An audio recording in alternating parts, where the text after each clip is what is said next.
igual que ayer, atrasamos un ratito el almuerzo, pero vale la pena el panel, así que vale la pena que se queden.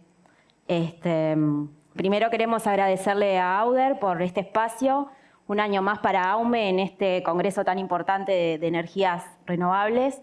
Estamos muy contentas de poder compartir este panel.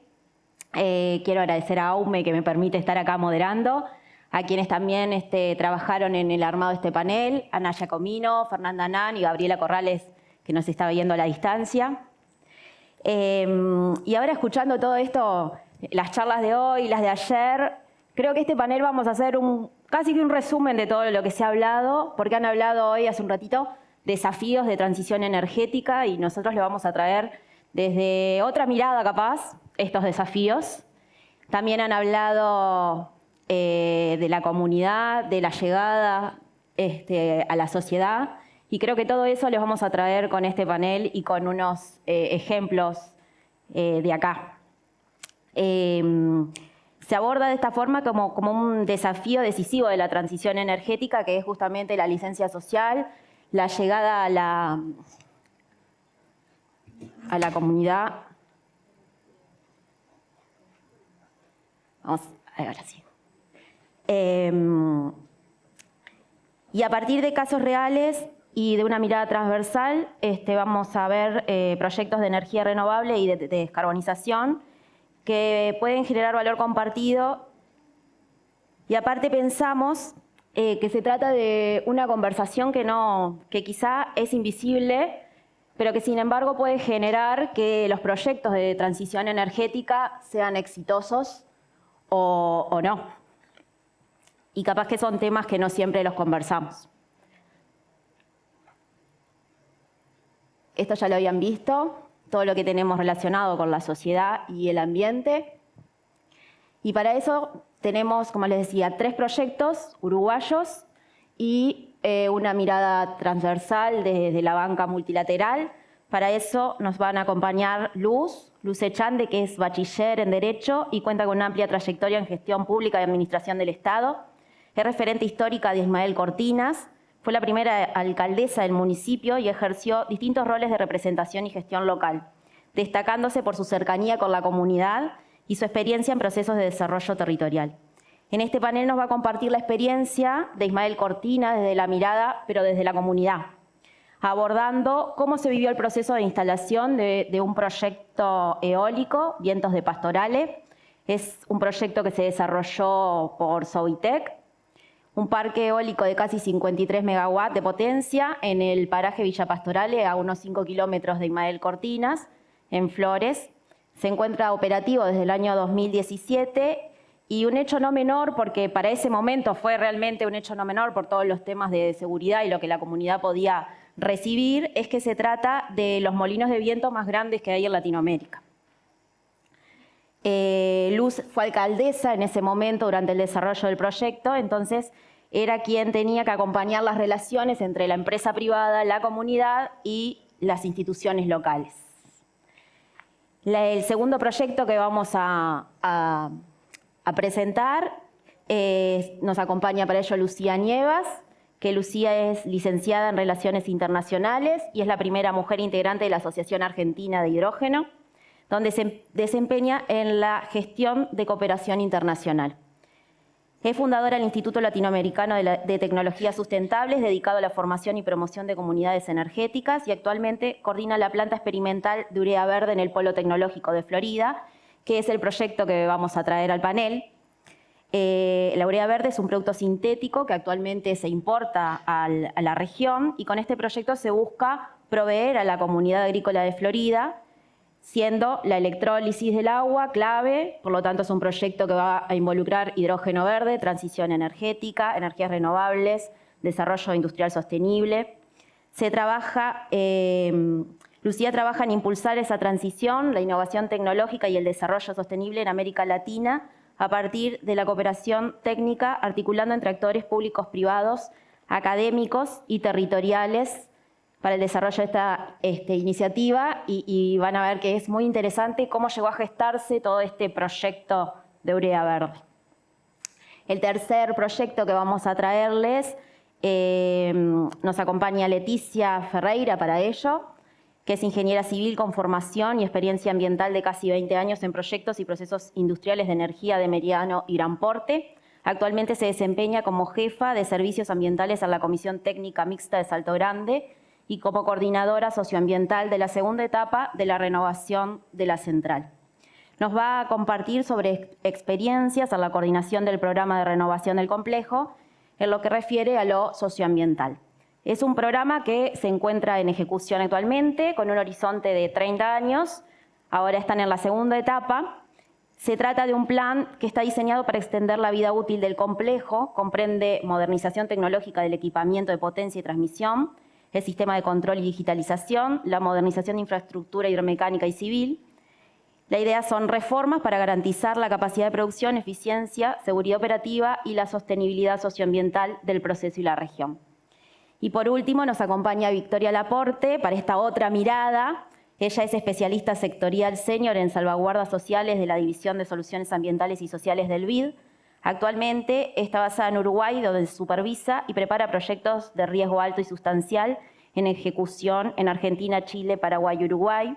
Es licenciada en Trabajo Social, egresada de Facultad de Ciencias Sociales de la Universidad de la República, con un diploma en Conflictos Ambientales y Planificación Participativa de Flaxo y una maestría en Gestión Ambiental y Planificación Territorial de la Universidad de Barcelona. Nos va a contar cómo la experiencia muestra que los proyectos más exitosos no son necesariamente los que cumplen más requisitos, sino que son los que logran construir relaciones de confianza con sus grupos de interés. La transparencia, el acceso a la información, la participación temprana y significativa de las partes interesadas, todo esto contribuye a fortalecer la licencia social, a reducir conflictos y mejorar los resultados. Cuando nos propusimos este panel, tomamos como base estos ejes temáticos para las preguntas o para la charla que íbamos a tener con nuestras panelistas.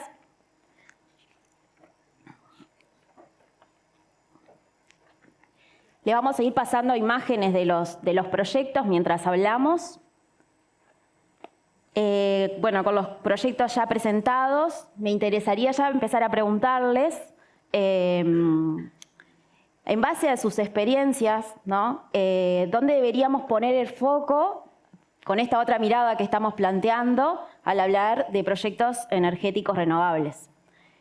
Capaz que, Victoria, te puedo empezar preguntando a ti, desde esta mirada de financiar proyectos y apoyar. Sí, muchas gracias. ¿Y ¿entendido? ¿Se escucha?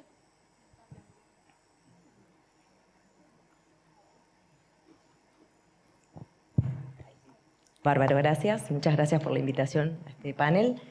Desde el BID, principalmente lo que buscamos con los proyectos de energías renovables está no solo enfocado en los beneficios climáticos, sino también en la gestión adecuada de los aspectos ambientales y sociales. Lógicamente ese va a ser como el foco de mi participación en este panel, pero cuando hablamos de este tipo de proyectos la mirada local es imprescindible. Entonces pensar los proyectos también desde la generación de oportunidades de empleo para las localidades, del desarrollo territorial, incluso también de los beneficios que puede reportar a estas comunidades y el eje que sería toda la información y la participación temprana, no solo para volcar esas visiones en los proyectos, sino para hacerlos sostenibles a lo largo de todo el ciclo de vida de este tipo de intervenciones.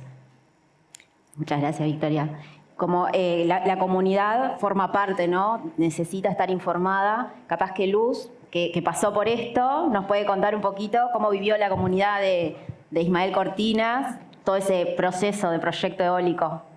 Bueno, muy buenas tardes, muchísimas gracias por esta invitación, es un gusto.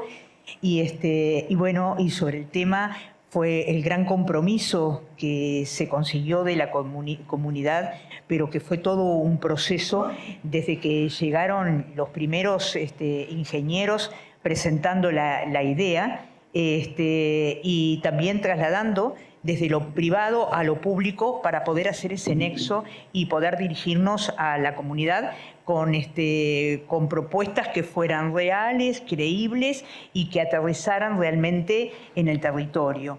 El ingeniero Tabaré Pagliano llega a Ismael Cortinas en el año 2008 con la idea del proyecto del parque eólico, que se estaban haciendo los primeros estudios sobre todo de los vientos, si daba la capacidad para instalar este parque. Había también un estudio en el departamento de La Valleja, en el cual se estaban evaluando entre Ismael Cortinas y La Valleja la instalación del parque. Lo que llevó, más allá de la altitud que tiene el territorio del municipio de Ismael Cortinas, que son 190 metros a nivel del mar, es un lugar de muchos vientos, de mucha energía de la propia comunidad. Fue también la conjunción de llegar a acuerdos entre las autoridades del territorio, las autoridades nacionales, departamentales y municipales, con lo que era la propuesta del parque. Y así poderlo aterrizar e ir demostrándole a la comunidad lo que en sí se estaba pensando crear y construir. Como lo manifestaste, el parque es el más grande de Latinoamérica en la parte de giro de las palas, son las más grandes, pero también para eso hubo que hacer todo, presentar toda una logística que comprometía también a la comunidad, porque hubo que cortar árboles, hubo que hacer contactos con el Ministerio de Transporte y Obras Públicas para poder sacar las barreras para que pudieran pasar por allí. Eso ya fue cuando se había concretado el proyecto para Ismael Cortinas. Pero mientras tanto, en la parte ambiental hubieron dudas de aquellos productores que estaban interesados, pero que también se planteaban qué daño podían causar o cómo podían afectar en otras áreas que eran ganaderas, que eran agrícolas, para poder instalar el parque eólico. Y esto se fue llevando adelante el compromiso con las audiencias públicas, donde se fueron convocando distintos actores de la localidad, tanto los productores, los comerciantes, los centros de estudios a través de sus referentes, y se fue dando entonces todas las condiciones para que en el tiempo el parque se pudiera realizar en el territorio. Además, comentar que también tuvo mucha injerencia en este proyecto el ingeniero Álvaro Suttner, y en el año 2012, ya transcurrido 4 años y cuando estaba plasmada ya la idea que se iba a construir en Ismael Cortinas, llega una actora muy importante que está por suerte aquí presente, la licenciada Fernanda Anán, que fue una gran articuladora en la parte de la comunidad, entre lo público y lo privado, la parte del medio ambiente, en la parte de lo social, que también a nosotros desde el municipio y desde mi rol de mujer me dio un apoyo muy importante, porque a veces a las mujeres también, si no bien se nos hace difícil, pero hay que tratar de llevar adelante estas cuestiones que muchas veces son técnicas y que hay que tratar de entenderlas para complementar la otra parte. Se consiguieron muchos aportes para la comunidad a través de este gran proyecto. Fue, por ejemplo, en obtener una ambulancia para la localidad, porque teníamos una policlínica con una sola ambulancia. Estamos a 60 kilómetros de Trinidad, a 30 kilómetros de Ismael Cortinas, pero Ismael Cortinas pertenece a Flores, o sea que el nexo es con Trinidad, y había que garantizar la seguridad de toda la gente que fuera a trabajar allí en el parque eólico. Y es ahí donde desde el Consejo Municipal, porque un gran apoyo también político del Consejo Municipal, con el médico de la localidad, con los directores de los centros de estudios, pudimos presentar ante el Ministerio de Salud Pública la necesidad. Pero se necesitaba un empuje desde lo privado, hacer los estudios de cuánto tiempo se demoraba desde llegar desde Ismael Cortinas hasta el parque y presentar realmente factores claves para poder obtener el objetivo. Y es así que, bueno, que ahí estuvo muy comprometida Fernanda, que hizo la parte también de esos estudios, trasladándolo a la ONU, trasladándolo a los distintos entes y instituciones públicas y privadas de acá de Uruguay y del exterior, y se logró conseguir la ambulancia. Esta ambulancia fue un gran soporte. Un soporte para la seguridad, que no hubo ningún accidente durante la construcción del proyecto, de lo cual también de eso nos felicitamos, porque estuvieron los actores necesarios para hacer ese gran soporte a la seguridad, a la garantía de quien trabajaba en la localidad.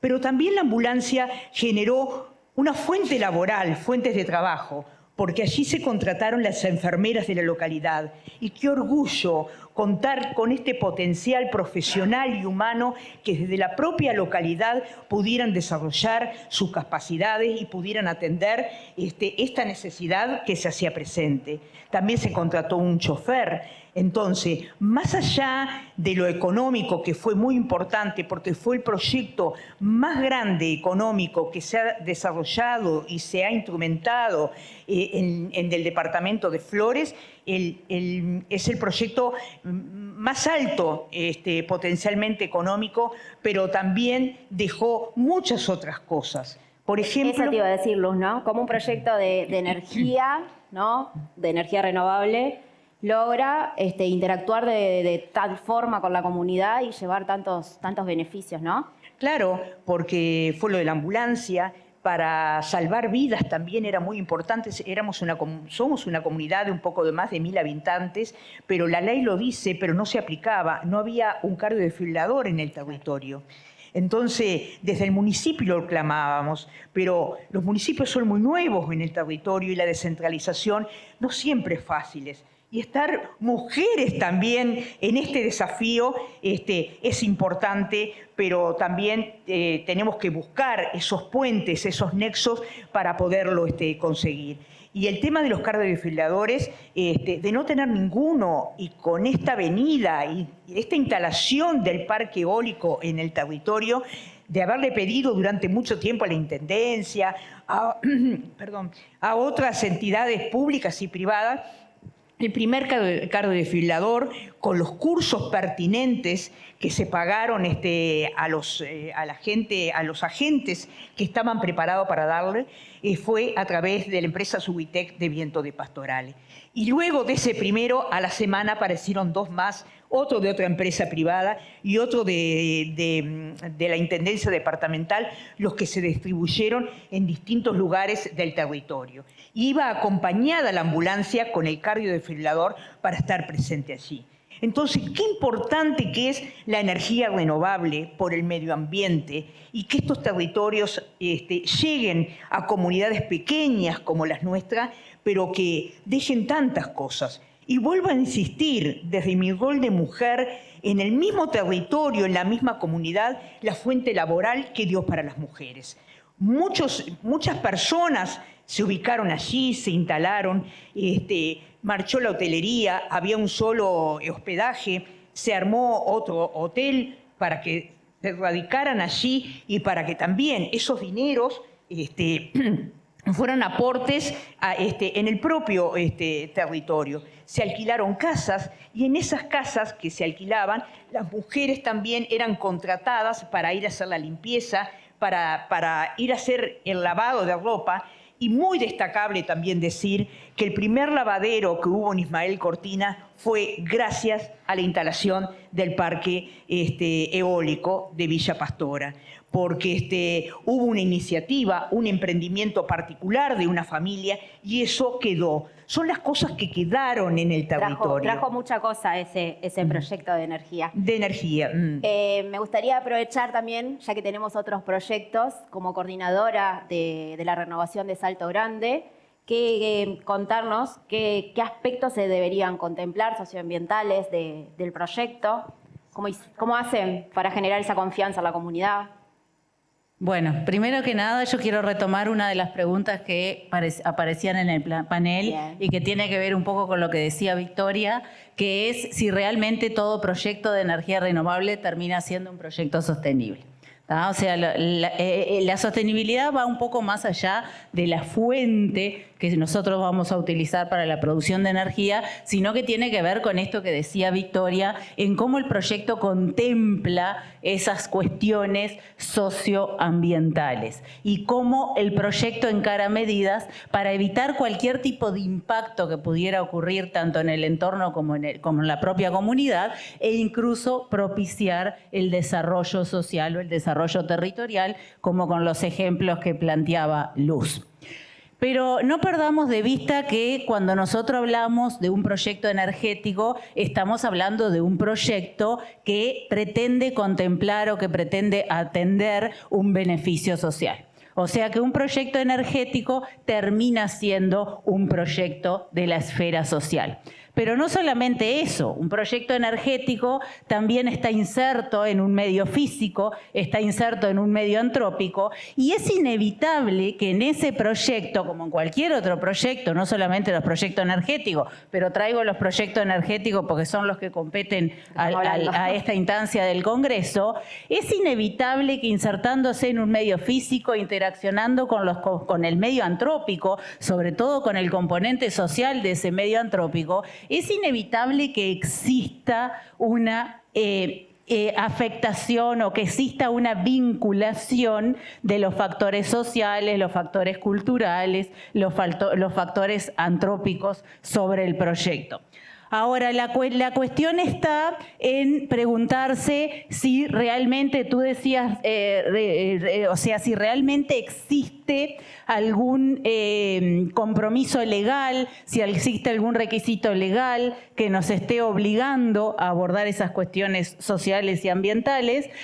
Claramente sí, o sea, por un lado está la responsabilidad compartida que podemos llegar a tener en relación a este tema, pero por otro lado está el componente normativo o el componente legal que regula estos temas.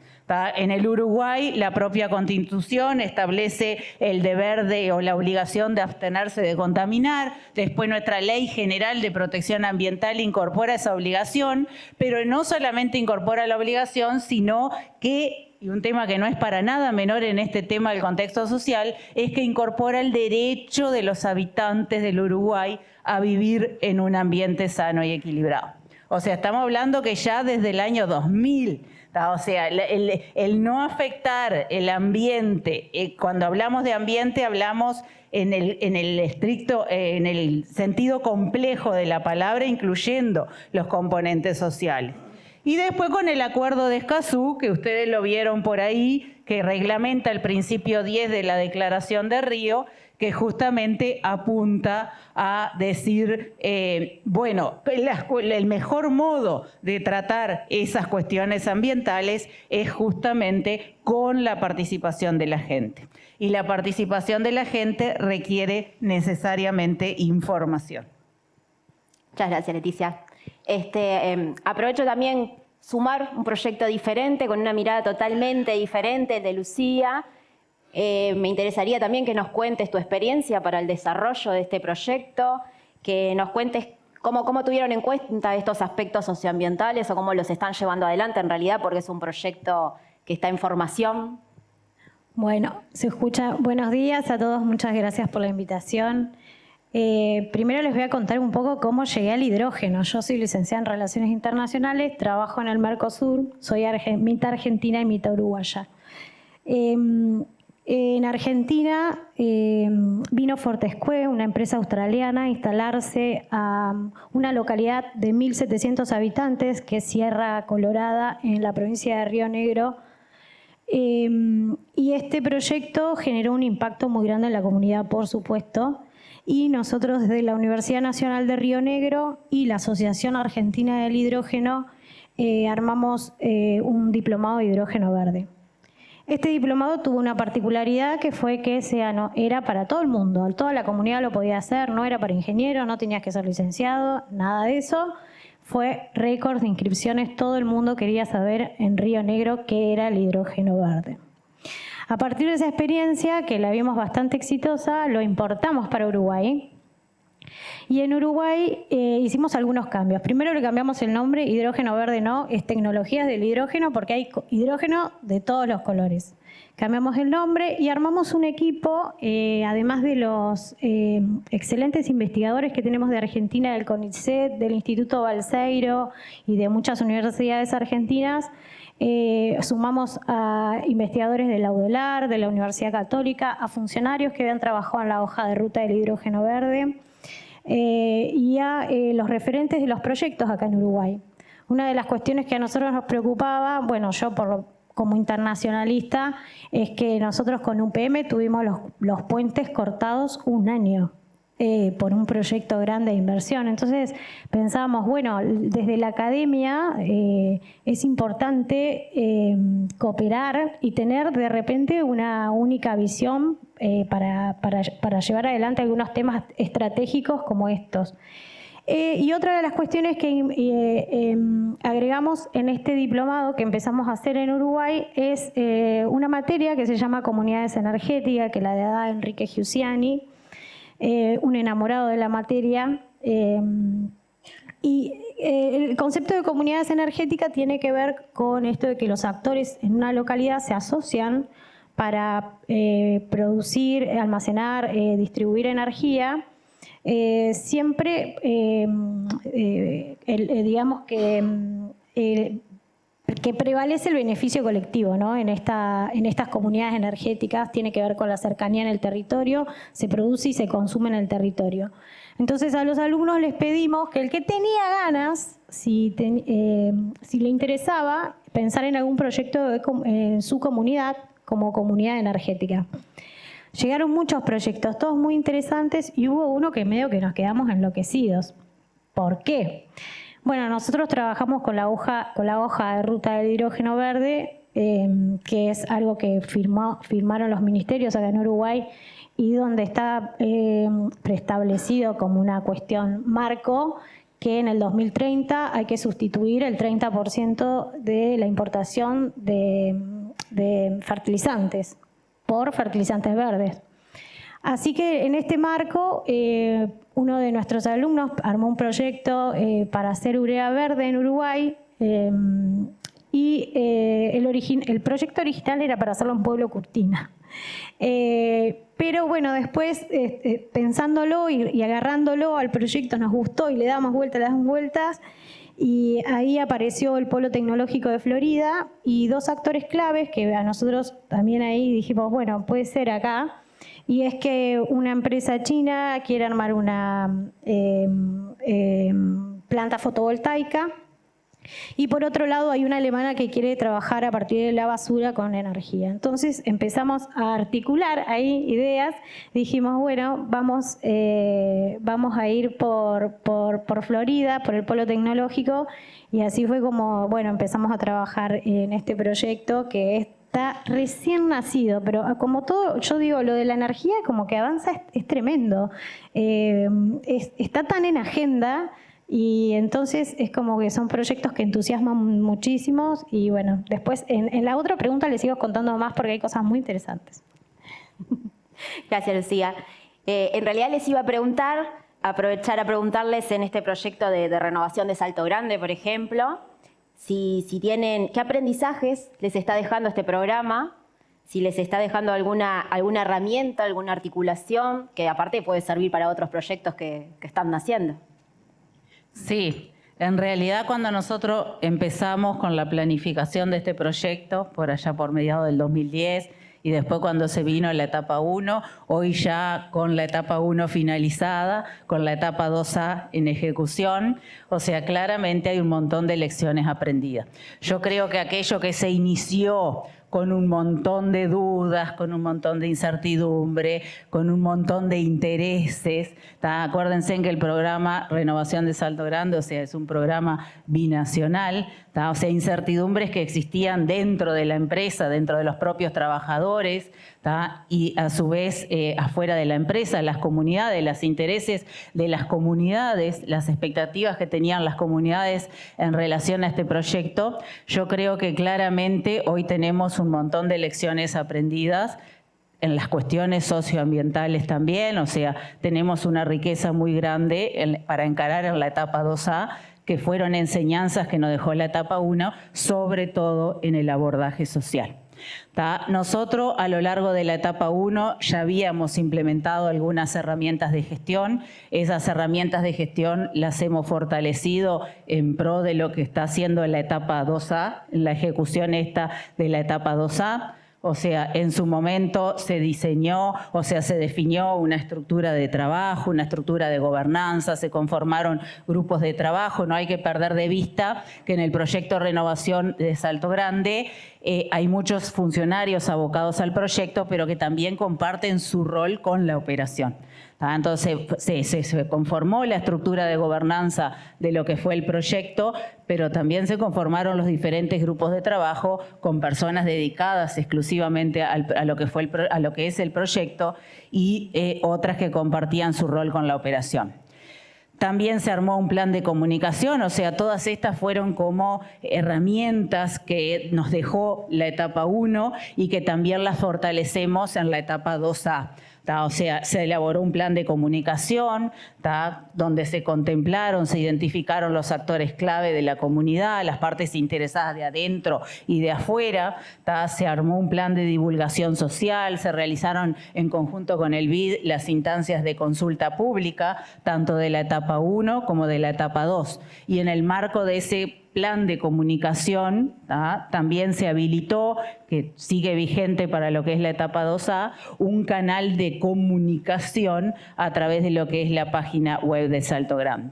Y en el marco de todo este proceso, o sea, el programa de renovación de Salto Grande incluye varios proyectos y hay muchos proyectos que tienen que ver con el enfoque y el abordaje social.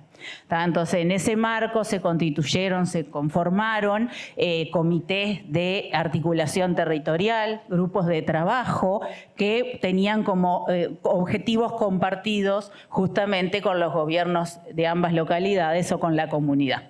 Entonces, el objetivo de la conformación de esos grupos de trabajo tenía que ver justamente con esto de articular puntos en común que existieran en la comunidad. Y un tema que no es menor, que el programa de Salto Grande abarcaba muchos de los proyectos sociales, y eso en cierta forma llevó a Salto Grande a empezar a trabajar o a continuar más bien y profundizar trabajando sus propias políticas de abordaje social. Entonces, en ese marco hubo aprobación de algunas políticas marco que dieron, de enfoque social, que dieron como el contexto normativo interno para encarar todo lo que son los proyectos sociales. Y después a nivel socioambiental, ya en la etapa 1 teníamos una estrategia socioambiental definida. Esa estrategia cambió un poquito para encarar un poco lo que es la etapa 2A. Esta etapa 2A fija muchísimos más requisitos sociales y ambientales para los que van a ser los contratistas de esta fase 2A de la renovación. Y son requisitos bastante complejos, no imposibles de abordar, pero que va a requerir el acompañamiento de Salto Grande para que los contratistas puedan dar cumplimiento. No se trata ni más ni menos, sobre todo hay toda una madurez de la organización, que es lo que nosotros queremos transmitir a nuestros contratistas en lo que es justamente las políticas sociales y las políticas ambientales para encarar y desarrollar estos proyectos en el marco de la renovación. Todas esas fueron herramientas, todas herramientas que ya se aplicaron en la etapa 1, que se maduraron en la etapa 2 y se profundizaron. ¿Cuánto enseñan los proyectos, ¿no?, de energía en cómo interactuar y llegar a la comunidad y trabajar para que sean aceptados de otra forma, ¿no? Capaz que, Lucía, no sé si ustedes ya tienen previsto en este proyecto que están pensando, porque por lo visto hay que trabajar un montón en lo que es la parte socioambiental. Sí. Tenemos un tema ahí con el agua que para mí es muy de lobby de no sé de quién, porque el consumo del agua es muchísimo menor al que utiliza la energía fósil, la agricultura, así que es un tema así para trabajar. Pero yo pensaba, nosotros a la hora de articular, con los diferentes actores del territorio, pensaba lo importante que es el contexto internacional. Porque, por ejemplo, ¿por qué el proyecto Urea Verde es como un proyecto que gusta? Uruguay, Argentina y Brasil importa el 100% de la urea. La urea es el fertilizante, bueno, no sé si todos saben, supongo que sí, pero es el fertilizante más importante que usa el campo argentino, uruguayo y brasilero. El 100% se importa de Asia. Con la guerra de Irán y el conflicto del Canal de Hormuz, el precio se disparó. O sea que en primer lugar nosotros usamos una urea que viene de lo fósil y una urea que podría ser verde y que podríamos utilizar nosotros en nuestros campos. Ese contexto internacional más el contexto nacional que viene con esta transición energética, Uruguay, un país donde llegan las inversiones porque es un país sumamente estable, hacen que el proyecto sea fácil de vender. Cuando lo fuimos a ver al intendente, le contamos del proyecto, a la semana nos mandó a hablar con el gerente general de la CAF y nosotros no sabemos quién va a comprar la urea verde porque es más cara, ¿no? Así que bueno, nos pasan estas cosas, que es un proyecto que, y además que viene desde la academia. Nuestra idea era hacer una planta experimental con la UTEC, con la Universidad de la República, nosotros estamos trabajando con universidades argentinas. Entonces, era una articulación más bien de proyecto piloto y bueno, igualmente son proyectos de mucha inversión. Entonces, bueno, nos pasa esto con que estamos todos esperando por la transición energética, todos queremos ser verde, todos queremos trabajar en este sentido y bueno, por eso a nosotros siempre nos parece muy importante que la academia esté ahí en el territorio, porque la academia es como una palabra que se respeta. Igualmente yo noto que hay como ciertas rispideces, a veces la academia no está de acuerdo 100%, a veces la academia mira de reojo a las empresas privadas porque piensan que solo piensan en el lucro. Bueno, es complejo el tema, pero tuvimos una muy buena recepción. Trabajamos con el director de desarrollo, con el equipo primero, tratando de sacar algunos datos. Por ejemplo, el proyecto tiene previsto generar 3.000 toneladas de urea al año para el mercado, para la demanda que tiene el departamento de Florida nada más. Así que bueno, pero tuvimos buena recepción y articulación, pero yo creo que el contexto, estamos bien, hay un buen contexto, ya sea internacional, nacional, la hoja de ruta del hidrógeno verde también para nosotros es una guía de poder cumplir algunas metas para el 2030.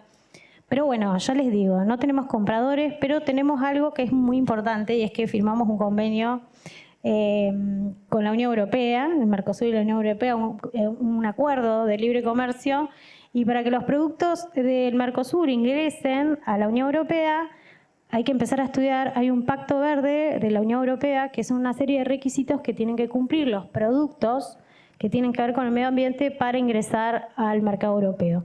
Entonces, ahora tenemos que empezar a discutir todos estos temas. Bueno, mira, yo te doy esto, pero mira que yo utilicé un fertilizante verde, no sé vos qué fertilizante estás usando. Entonces, bueno, me parece que se abre un debate interesante también con el mercado nuevo de la Unión Europea, que es mucho más exigente también. Bueno, hay mucho para trabajar, comunidad y seguir más actores, ¿no?, trabajando. Bueno, y nosotros desde AUME nos interesa también saber, conocer la visión acerca de que las mujeres empiecen a participar en estos sectores. Pensamos que esta segunda transición energética es una oportunidad para incorporar más mujeres al sector, que podrían generar un impacto importante. Me gustaría, capaz que Victoria nos puedes contar, que sabemos que el BID apuesta a financiar proyectos que tengan como esa visión, esa mirada, que integren la equidad de género, aumenten la participación de mujeres. ¿Qué herramientas nos podés contar? Sí, muchas gracias. En particular, hay algo importante a destacar, es que desde el 2021 el banco tiene un nuevo marco de políticas ambientales y sociales que no solo refleja el estado del arte de las buenas prácticas en temas de gestión ambiental, social, de salud y seguridad laboral y de protección de la biodiversidad, sino también que se equipara con la de otros multilaterales, como por ejemplo el IFC y sus estándares de desempeño. Y una de las normas específicas que se desarrolló es la de igualdad de género. Entonces ahora, desde el 2021, los programas que están financiados por el banco tienen esta lupa en los temas de igualdad de género, no solo en el diseño de los programas, sino también al momento de su ejecución. Entonces, esto desde la debida diligencia, nosotros desarrollamos programas específicos, incluso en los planes de gestión ambiental y social se establece el requisito de los códigos de conducta, por ejemplo, para las contratistas. Esto se da a conocer a las comunidades y a todos los trabajadores y trabajadoras de las empresas que están vinculadas a los proyectos, pero también desde el punto de vista operacional hay un foco muy importante en poder promover la incorporación de mujeres en oficios no tradicionales.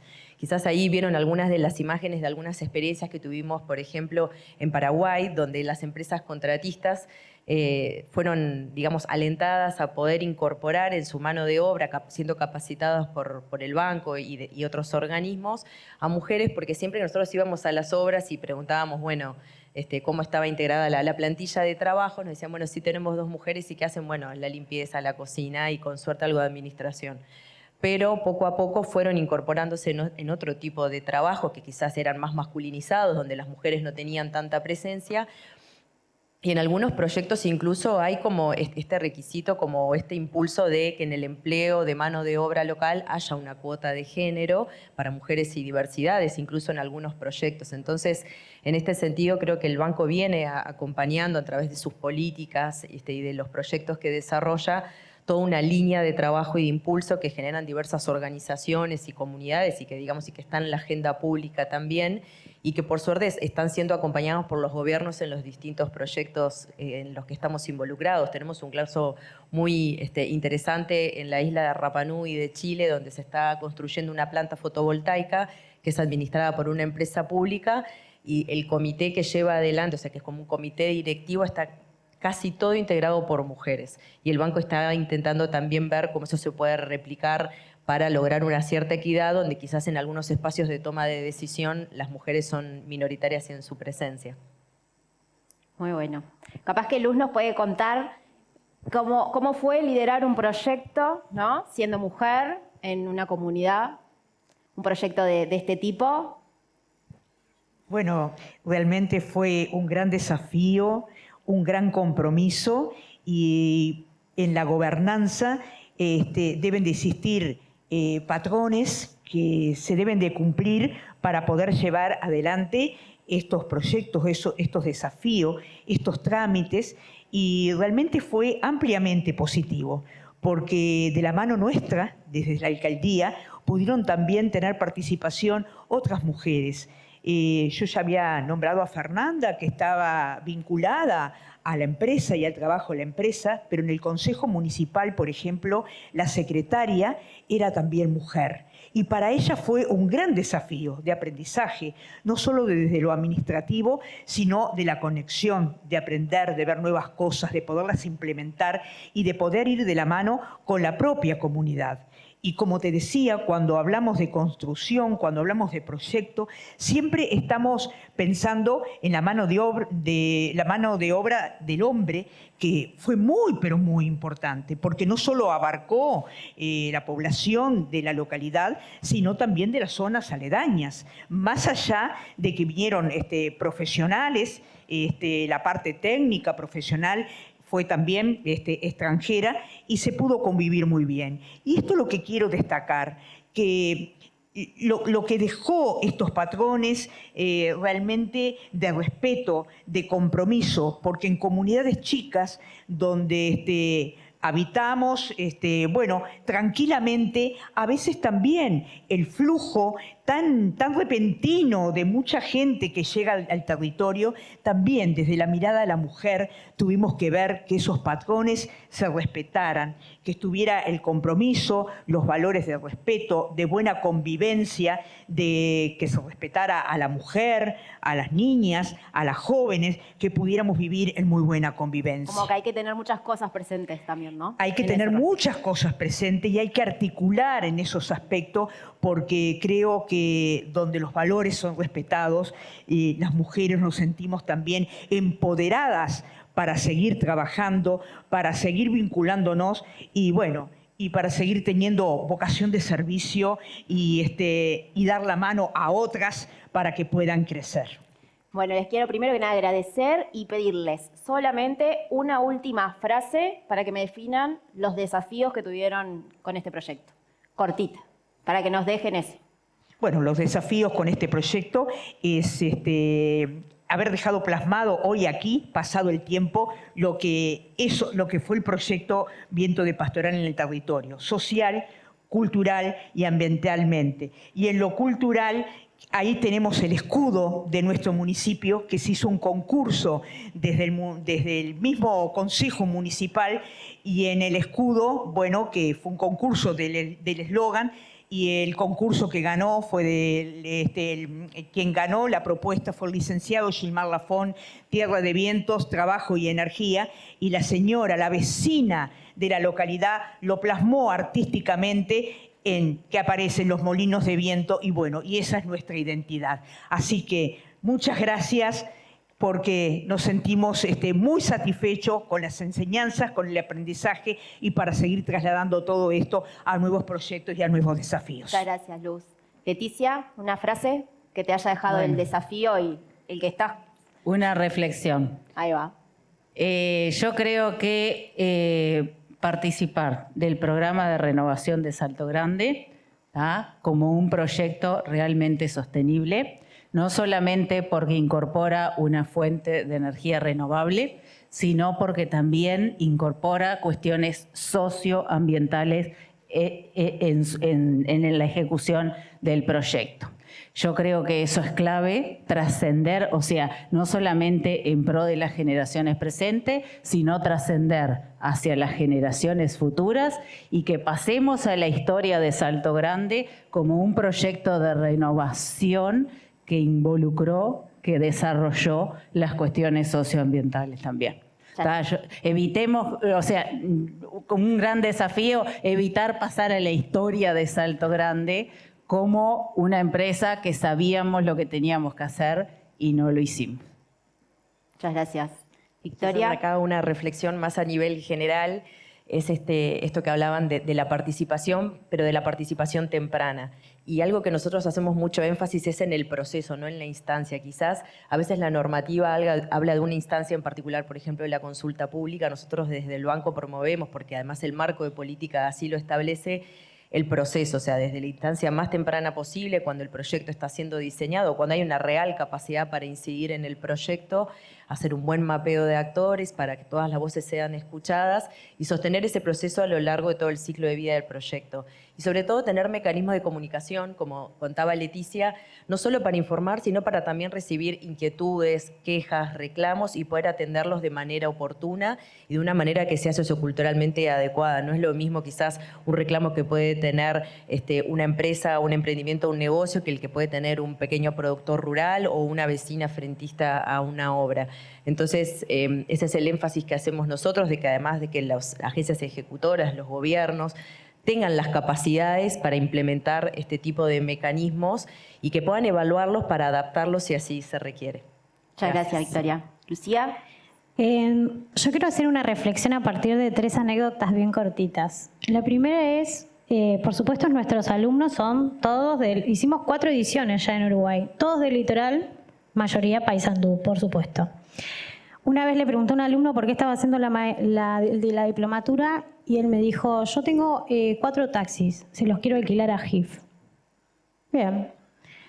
En otra edición, hablando con los alumnos, me comentaron que querían armar un grupo en Paysandú para defender la planta. Bien, por supuesto hablé con GIF, le digo, me debes una. Con Martín, que ha colaborado un montón con nosotros también, el CEO de GIF. Y la última anécdota es, me pasó con el director de nuestra diplomatura, que es Arnaldo Vicentín, que nos está escuchando desde Argentina. Arnaldo es nuestro director y después de haber trabajado muchísimo acá en Uruguay con las empresas y haber escuchado a GIF, haber escuchado a la propuesta de tambores, de Kairos y todo lo que se viene trabajando en Uruguay, lo llamó el gobernador de Colón para que vaya a explicar qué era lo del hidrógeno. Entonces, con estas 3 anécdotas yo pienso, primero que la comunidad le interesa no solo le interesa y quiere ser parte. Algunos hasta se ponen la camiseta y arman organizaciones y defienden algo de lo que están convencidos. Y la otra es que la cooperación internacional y poder dialogar hace que, por ejemplo, cuando el gobernador de Colón lo llamó a Vicentín, no sé si el gobernador mismo, pero de la gobernación, él ya había trabajado y había escuchado y había estado de este lado y no iba a ser una opinión sesgada la que iba a dar. O sea, que trabajar, adelantarse un poco estuvo bueno porque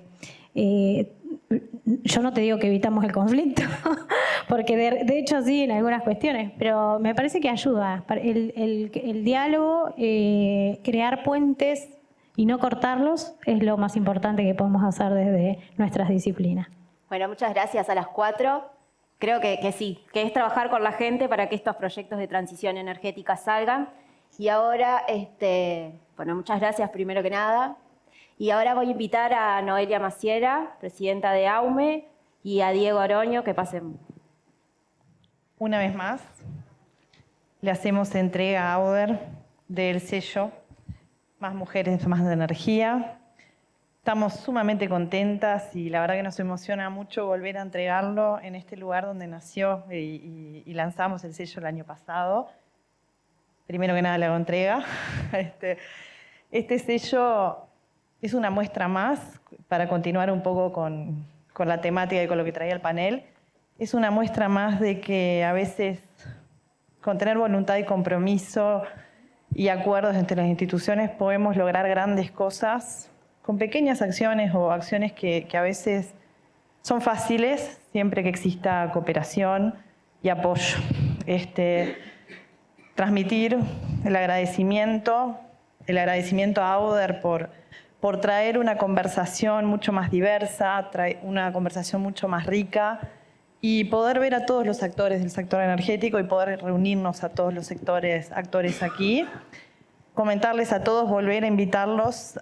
El sello sigue vigente, el año pasado tuvo mucho éxito, tuvimos muchos eventos que aplicaron y obtuvieron el sello. Esto es una demostración empírica que las mujeres existían, era simplemente una cuestión de incentivo y de voluntad.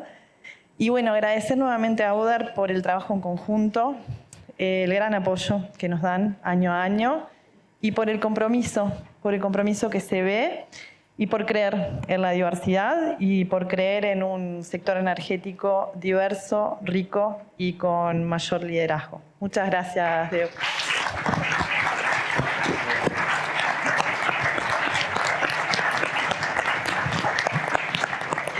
Cortito, así nos vamos a comer un último comentario. El año pasado, como mencionaba Noé, fue la primera vez que AUME lanzó esta iniciativa y el primer evento.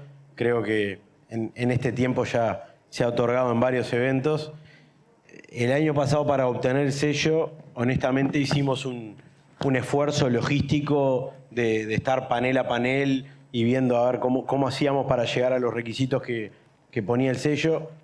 Y este año me llamó Noé y me dijo, che, van a querer el sello este año porque estoy viendo el programa y ya llegan. O sea, no tienen que hacer nada. Entonces, lo que quiero transmitir de alguna manera es que culturalmente se ha hecho de manera armónica y este año no tuvimos que hacer honestamente ningún esfuerzo para que sucediera. Espero que sigamos recibiendo el sello, ya se transforma en una tradición. Así que bueno, muchas gracias. Me voy rápido porque soy la única no mujer en el panel.